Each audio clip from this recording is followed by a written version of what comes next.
ముఖ్యంగా ఇందులో మొత్తంగా ఈరోజు మేము చర్చించుకున్న దాంట్లో యాసంగిలో వరి ధాన్యం కొనుగోలు విషయంలో చర్చించినాం.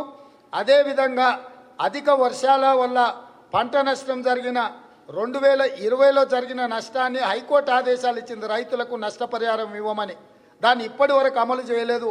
అదేవిధంగా 2022లో కూడా వడగండ్ల వాన వల్ల రైతుకు ఏదైతే నష్టం జరిగిందో ఆ నష్టాన్ని కూడా పూడ్చాల్సిందిగా ఈ సమావేశంలో మేము చర్చించుకున్నాము. అదేవిధంగా మిర్చి తెగులు వచ్చి మిర్చికి సంబంధించి కూడా ఈ రకమైన నష్టాన్ని చర్యలు తీసుకోవాల్సిందిగా చర్చించినాము. అదేవిధంగా రైతులకు సంబంధించి ఆనాటి ఎన్నికల హామీలో ₹1,00,000 రైతు రుణమాఫీ చేస్తా అన్నారు. 3 సంవత్సరాలు గడిచిపోయినా ఇంతవరకు రైతు రుణమాఫీ చేయలేదు. దానికి సంబంధించి కూడా ఈ సమావేశంలో చర్చించడం జరిగింది. అదేవిధంగా వ్యవసాయ పరికరాలను గతంలో కాంగ్రెస్ పార్టీ ఉన్నప్పుడు వ్యవసాయ పనిముట్లను దాదాపుగా స్ప్రింక్లర్సు డ్రిప్పు 90% సబ్సిడీతోని రైతులకు ఇచ్చేటోళ్ళం. అదేవిధంగా వ్యవసాయ పనిముట్లు పార, గడ్డపార, కొడవలికి నుంచి మొదలు పెడితే ప్రతి వ్యవసాయ పనిముట్లను రైతులకు సబ్సిడీ ద్వారా ఉచితంగా ఎస్సీ ఎస్టీలకు ముఖ్యంగా ఉచితంగా ఇచ్చే వ్యవసాయ పనిముట్లను ఇచ్చేది. ఈరోజు మొత్తం మూసేసి అదనంగా జీఎస్టీని మోపిరు వ్యవసాయ పనిముట్ల మీద. రైతుకు అన్ని రకాల మినహాయింపులు ఇవ్వాల్సిన కేంద్ర ప్రభుత్వం జీఎస్టీ పన్నులు బాధడం ద్వారా రైతులను ఇంకా దివాలా తీయించి రైతుల యొక్క ఆదాయాన్ని రెండింతలు చేస్తా అన్న మోడీ గారు రెండింతల సంగతి దేవుడెరుగు. వ్యవసాయ పనిముట్ల మీద జీఎస్టీ భారాన్ని మోపి, పన్నుల భారాన్ని మోపి రైతులను దోసుకుంటుంది. కాబట్టి తక్షణమే వ్యవసాయ పనిముట్లు గతంలో ఏ విధంగా అయితే కాంగ్రెస్ పార్టీ ఉచితంగా ఇచ్చిందో 90% సబ్సిడీతోని వ్యవసాయ పనిముట్లను రైతులకు ఇచ్చిందో రాష్ట్ర ప్రభుత్వం తక్షణమే ఆ పథకాన్ని అమలు చేసి రైతులకు ఉచితంగా 90% సబ్సిడీతో ఇచ్చే పనిముట్లను ఇవ్వాల్సిందిగా కేంద్ర ప్రభుత్వాన్ని నరేంద్ర మోడీని జీఎస్టీ పన్నులను రద్దు చేయాల్సిందిగా ఈ సమావేశంలో మేము చర్చించడం జరిగింది.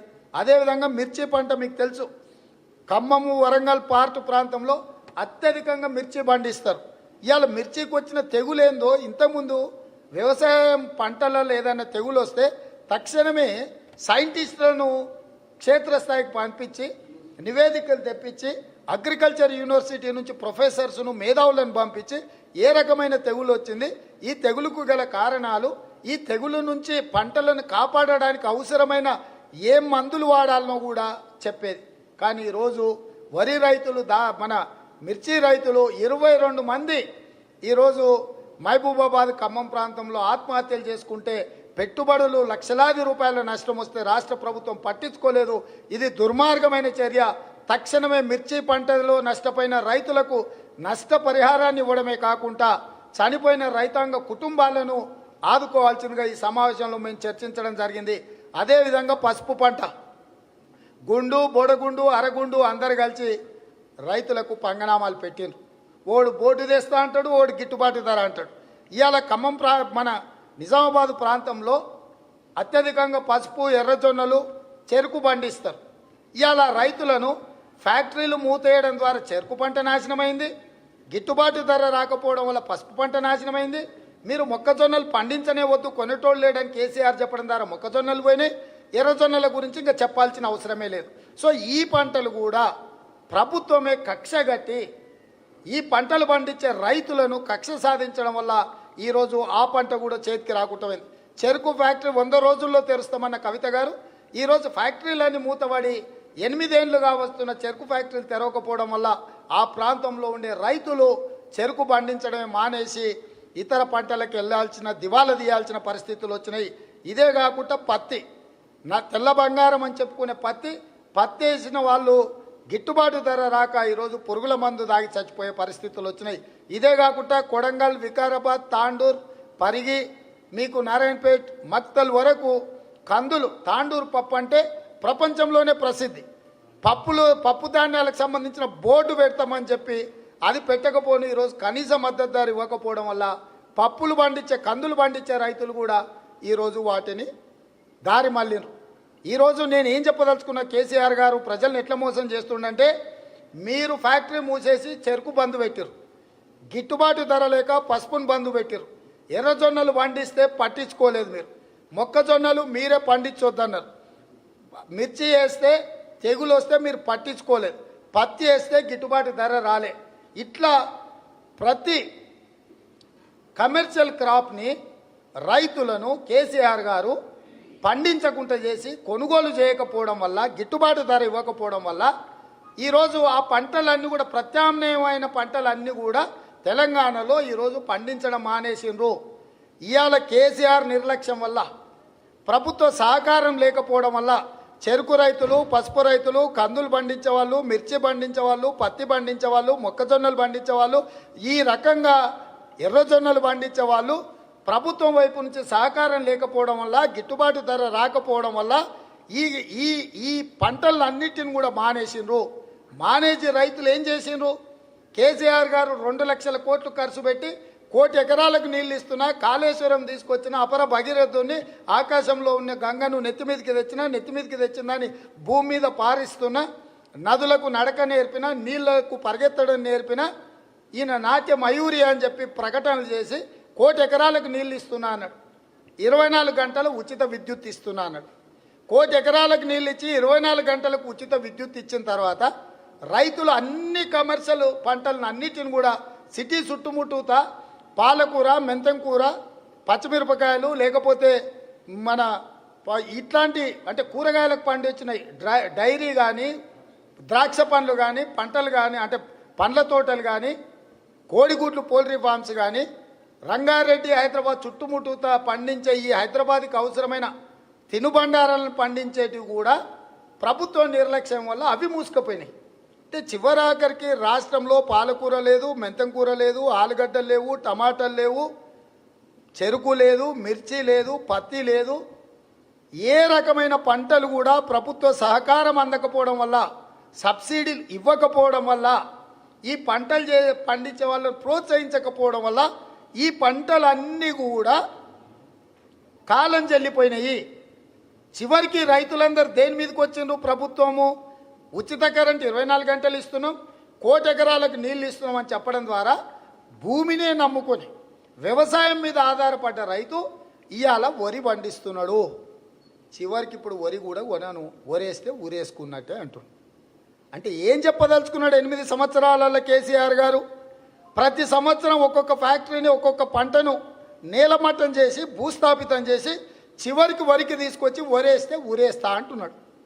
అంటే మొత్తం తెలంగాణలో అసలు వ్యవసాయం మానేయండి, రియల్ ఎస్టేట్ చేయండి, భూములు మేము కొనుక్కుంటాం, మేము ధరని తీసుకొచ్చి గందరగోళం సృష్టిస్తాం, మీరు హత్యలు చేసుకొని సావండి. తెలంగాణ మొత్తాన్ని ఒక రియల్ ఎస్టేట్కు అడ్డాగా, రియల్ ఎస్టేట్కు మాఫియాగా, ఒక ధరని కుంభకోణంగా మార్చి వ్యవసాయాన్ని సర్వనాశనం చేసిండు కేసీఆర్. ఎవడైనా వ్యవసాయ ద్రోహి ఉన్నాడు, రైతు ద్రోహి ఉన్నాడు, రైతులను హత్య చేస్తున్నాడు ఎవడన్నా ఉన్నాడంటే ఈ దేశంలో అత్యంత పెద్ద హంతకుడు, రైతు హంతకుడు అనేది ఏదైనా ఒకవేళ చెప్పాల్సి వస్తే కేసీఆరే రైతు హంతకుడుగా, రావణాసురుడుగా ఈరోజు ఈ రాష్ట్రంలో రైతులను సర్వనాశనం చేస్తుండు కేసీఆర్. ఇన్ని రకాలుగా రైతులను నిండ ముంచుతున్నందుకు దీర్ఘకాలికమైన పోరాటం చేయడం ద్వారా రైతులకు ఒక భరోసా, ఒక నమ్మకాన్ని కల్పించి రైతులు ఆత్మహత్యలు చేసుకోకుండా ఈ ప్రభుత్వం మీద పోరాడే విధంగా కాంగ్రెస్ పార్టీ కార్యాచరణ తీసుకున్నది. దానికోసమే ఇంతమంది అందరం కూర్చొని, మా పెద్దలు మహేష్ గౌడ్ గారు వర్కింగ్ ప్రెసిడెంట్ నుంచి మొదలు పెడితే అందరము ఈరోజు రైతులకు ఒక విశ్వాసాన్ని కల్పించడానికి కాంగ్రెస్ ప్రాధాన్యతలో మొదటి ప్రాధాన్యత వ్యవసాయము, రైతులను ఆదుకునే పని మీదనే ఈరోజు కార్యక్రమం తీసుకున్నాము. భవిష్యత్ కార్యాచరణను కూడా మీకు స్పష్టంగా చెప్పినాము.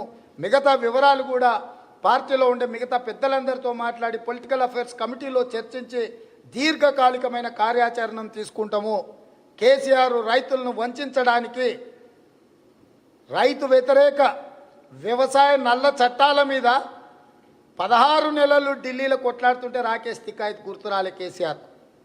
ఢిల్లీ సరిహద్దులో చలికి వణుకుతూ, వానకు తడుస్తూ, గుండెలాగి చచ్చిపోతుంటే ఆ రైతుల గురించి పట్టించుకోలే. ఢిల్లీలో వారం రోజులుండి కూడా వాళ్ళని పరామర్శించడానికి పోలే. చనిపోయిన 700 మంది రైతులకు ప్రతి రైతుకు 3 లక్షల రూపాయలు ఇస్తా అని గొప్పగా ప్రకటించి ఈ రోజు వరకు చిల్లి గవ్వ ఇవ్వలే. అంటే ఎంత కిరాతకుడో కేసీఆర్ మీరు ఆలోచన చేయండి. అంటే హెడ్లైన్స్లో టీవీలలో పేపర్లలో హెడ్లైన్స్ రావడానికి ఆ రోజు వార్త కోసం తాపత్రయపడతాడు. రైతులను అసలు మనుషులుగా చూస్తలేడు. నేను డిమాండ్ చేస్తున్న కేసీఆర్ను, ఢిల్లీ సరిహద్దులో చనిపోయిన 700 మంది రైతులకు ప్రతి రైతుకు 3 లక్షల రూపాయలు ఇస్తా అన్నవు. ఇన్ని నెలలైనా ఎందుకు నువ్వు ఆ నిధులు విడుదల చేయలేదు? ఆ చనిపోయిన రైతుల వివరాలు సేకరించలేదు. ఇవాళ నీకు రాకేష్ తికాయత్ గుర్తొచ్చిండు. రాకేష్ తికాయత్ను కలుస్తావా? 16 నెలలు ఢిల్లీ సరిహద్దుల్లో కొట్లాడుతున్నప్పుడు రాకేష్ తికాయత్ని కనిపించలేదా? రాకేష్ తికాయత్ పోరాటాన్ని రాజకీయంగా వినియోగించుకుందామని ఒక స్వార్థంతో, ఒక దుర్బుద్ధితోటి ఇవాళ రాకేష్ తికాయత్ను కలిసిండని టీవీలలో నేను చూస్తున్నా. అంటే ఇంత నీచమైన మనస్తత్వం ఉన్నోడు ఈ రాష్ట్రానికి ముఖ్యమంత్రిగా ఉన్నాడు.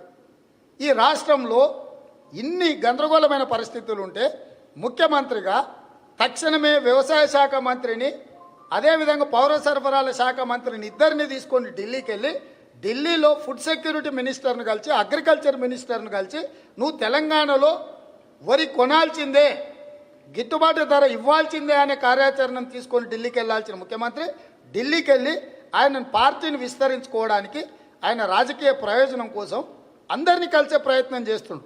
అంటే కేసీఆర్ ప్రాధాన్యతలో వ్యవసాయం కానీ, చనిపోతున్న రైతులు కానీ, తెలంగాణ ప్రయోజనాలు కానీ లేవు. కేవలం కేసీఆర్ గారికి రాజకీయ ప్రయోజనమే ఉంది. అధికార కాంక్షతో కేసీఆర్ గారు ఈ రకమైన దుర్మార్గమైన చర్యలకు పాల్పడుతుంది. కాబట్టి కేసీఆర్ మీద దీర్ఘకాలికమైన రాజకీయ పోరాట కార్యాచరణను తీసుకొని రైతులను కాపాడడానికి కాంగ్రెస్ పార్టీ ముందుకు వస్తుంది. హాయ్ ఫ్రెండ్స్, మా టుడే టుమారో యూట్యూబ్ ఛానల్ చూస్తున్నందుకు చాలా థ్యాంక్స్. మరిన్ని లేటెస్ట్ వీడియోస్ కోసం వెంటనే సబ్స్క్రైబ్ చేయండి. అలాగే ఈ బెల్ ని కూడా రింగ్ చేసేయండి. మా నోటిఫికేషన్స్ అన్ని మీ మొబైల్లో వస్తాయి. అలాగే మా వీడియోస్ మీకు నచ్చితే లైక్ చేయండి, షేర్ చేయండి, నచ్చకపోతే కామెంట్ చేయండి.